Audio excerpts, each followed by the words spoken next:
ساکنان شهر دوشنبه در این شب و روز کم پایین شدن نرخ بعضی محصولات خوراک خوشحال کرده است.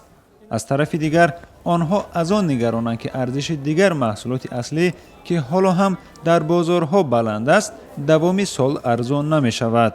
تربوز خربوزه ارزان شده رفته است اینا. ارزان شده رفته است. به نظرتون همین شب و روز باید کدام محصولات ارزان باشد؟ همین پیازخطی کارتوشکا دیگه چی آدم زندگی شوایه.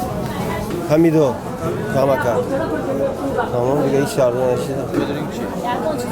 بودرینگ این دامادو 50 درهم در غلطگی بود. ولی با دوستم با فرق از یک ماه پیش نرخ بعضی محصولات خوراک در بازارها کمی پایین شدند. مثلا کیلوی پامیدور که در رمضان تا 7 سومانی بود حالا تا 2.5 سومانی پایین شده است. میوگی، سبزوات و پولیزی هم که موسم جمع‌آوریشان است ارزان شده است.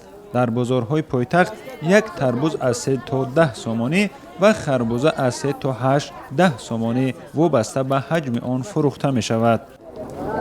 نرخ کارتوشکا، پیاز و سبزی که از محصولات اولیه نیازی مردم به حساب می رود همانا گران است. هرچند کیلوی کارتوشکا را در رسته های ذخیره های بازار 3.5 سومانی می فروشند، ولی سوداگران انفرادی این محصولات را از 4.5 سومانی 1 درهم هم کم نمی کنند.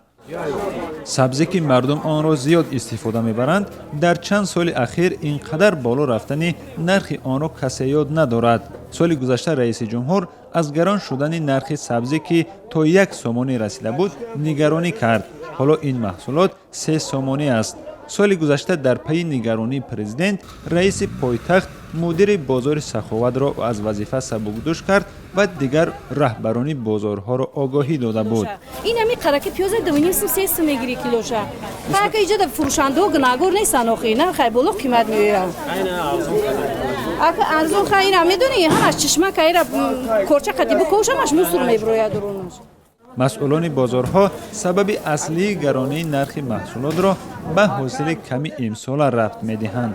استحصال همین کاشکا وارداتش نسبت سال گذشته کمک کاهش یافته است. یکمش، دومش همین که بهار دیر آمد، سومش همین که حاصلی همون خود کاشکا نسبت سال گذشته استحصالش کمتر شده است.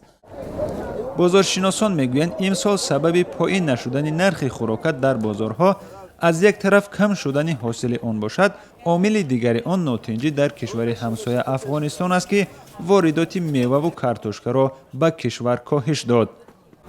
یگانه محصولات موسمی فراوان و هم ارزان پولیزی است که در بازارها و هم در نزد بیناها با نرخ‌های دسترس فروخته می شود. فروشنده ها میگویند در منطقه های جنوبی کشور باد و هوای امساله برعکس کارتوشکا و پیاز به خوب شدن حاصل پولیزی مساعدت کرده است. شادمان یتیم، رادیوی آزادی، دوشنبه.